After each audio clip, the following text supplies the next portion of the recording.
It's a real honour to be standing with you here today on National Animal Rights Day.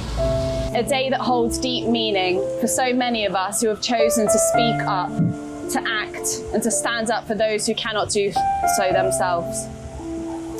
My journey into animal rights activism began shortly after turning vegan back in 2014.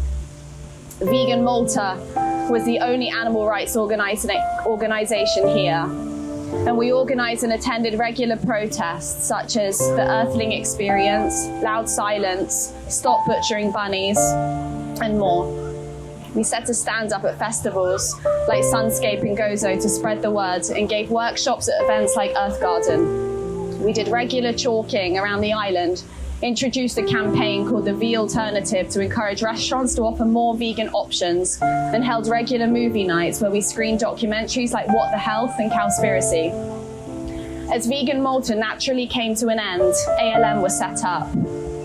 The page grew, and we continued to do as much activism as we could, including more movie nights, including the screening of Dominion and The Game Changers, going to farms to obtain footage, visiting markets where live rabbits were being sold, and organising and attending the Cube of Truth and vigils outside the local abattoir in Marsa.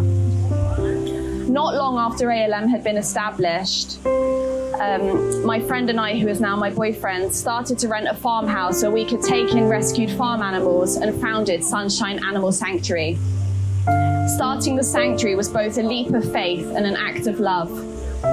It began with just a few rescued animals, souls who had known nothing but confinement, fear, and neglect. Some had been destined for slaughter, others discarded when they were no longer useful, and many who were unwanted pets, found on the street, or even dumped amongst piles of rubbish. Each of them had a name, a story, a personality, and each one reminded me daily of why we fight for change. At Sunshine Animal Sanctuary, we welcomed rabbits, guinea pigs, pigs, chickens, ducks, pigeons, quails, rats, mice, lambs, and more. These animals taught me more than I ever imagined. They taught me resilience, how to trust again, to heal from trauma, and to live in the moment. But they also showed me how much our world undervalues them, how easily their lives are dismissed as commodities rather than companions. Running the sanctuary wasn't always easy. There were hard days filled with heartbreak and mental and physical exhaustion. But there was also deep joy, watching an animal out of a cage for the first time and feeling grass under their feet, or experiencing the love and affection we showed them, seeing curiosity and trust replace fear. Those moments were worth everything. Through this journey, I learned that real change happens in two ways. One, by showing the world the truth through advocacy, education, and protest. And two, by showing the world what compassion looks like in action. A sanctuary is a living, breathing vision of the world that we're trying to create. It's a place where animals are not property, but family. And that's why today matters. Because we're not just here to grieve the billions of lives lost each year.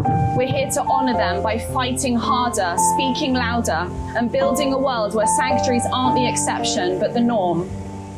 To those wondering how they can make a difference, you don't need to start a sanctuary.